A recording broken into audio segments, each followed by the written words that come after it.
Good morning সবাইকে, তোমাদের সকলকে স্বাগতম নতুন দিনের নতুন একটা ব্লগে। তো আজকে দোকানটা খুলতে অনেক দেরি হয়ে গেছে, প্রায় 8টা সাড়ে 8টা বেজে গেছিলো দোকানটা খুলতে। অন্যদিন কি হয় 7টা 10 20-র মধ্যে আর কি দোকানটা খুলে ফেলি, কখনো 7:30টাও বাজে, বাট এর বেশি আর কি লেট হয় না। গতকাল এত লেট করে ঘুমিয়েছে, তার উপরে আবার নিজের শরীরটাও বেশ খারাপ ছিল, তাই সকাল সকাল ঘুম থেকে উঠতে দেরি হয়ে গেছে। নিজেরও একটু খারাপ লাগছিল যে না আজকে লেট হয়ে গেছে দোকানটা খুলতে। যেহেতু মুদির দোকান তাই সকাল সকাল একটু লোকটা হয়, বাট আজকে সেটা আর কি একটু প্রবলেম হয়ে গেছে। তো যাই হোক, এটা আপস অ্যান্ড ডাউন হয়, তো সেটা নিয়ে আর আফসোস করে লাভ নেই। তো দোকানটা খোলার আগে মানে দোকানটা গুছানোর আগে তাই ভাবলাম আজকে একটুখানি দোকানের সামনেটা একটু পরিষ্কার করে নিই, কারণ গতকাল একটু বৃষ্টি হওয়াতে দোকানের সামনেটা খুব কাদা কাদা হয়ে গেছে। আর আমাদের যেহেতু মাটির রাস্তা মানে ইটের রাস্তা, তো তার জন্য কাদা কাদাটা হয়। আর দোকানের সামনে সবাই জুতো পরে ওঠে, তাই কাদা কাদা খুবই হয়।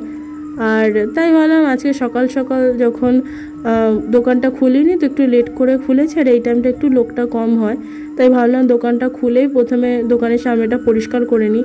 সেটাই আর কি চেষ্টা করছিলাম। তো মোটামুটি সমস্ত কিছু করা গেছে, প্রায় 3 থেকে 3.5 বালতি জল লেগেছিলো। তো সব মিলিয়ে ঠিকঠাকই ছিল। আর এইসব কাজ করতে আমার বেশ ভালোই লাগে, গোছানো গাছানো আর পরিষ্কার পরিচ্ছন্ন করা। আর আমি দোকানটা খোলার সাথে সাথেই আমি সমস্ত কিছু আর কি ঝাড় থেকে শুরু করে সমস্ত কিছু ক্লিন করার আর কি চেষ্টা করি। তো তাই ভাবলাম আজকে দোকানটা এইভাবেই পরিষ্কার করি।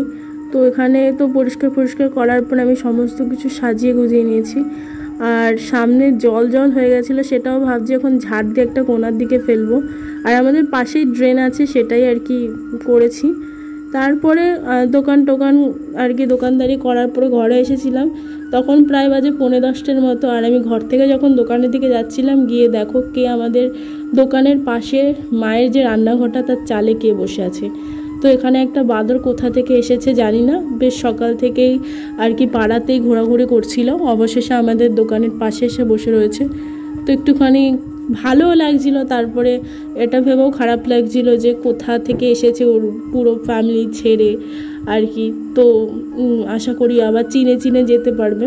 তো এখানে বাঁদর দেখার জন্য দেখো আমার বাড়ির সবাই দাঁড়িয়ে পড়েছে। আর এখানে আমার ভাই দিচ্ছিল বাঁদরটাকে বিস্কিট, আমি বললাম যে না এসছে যখন দোকানের পাশে একটা বিস্কুট দে। তো দেখো কি সুন্দর ও ক্যাচটা ধরে বিস্কুটটা খাবে।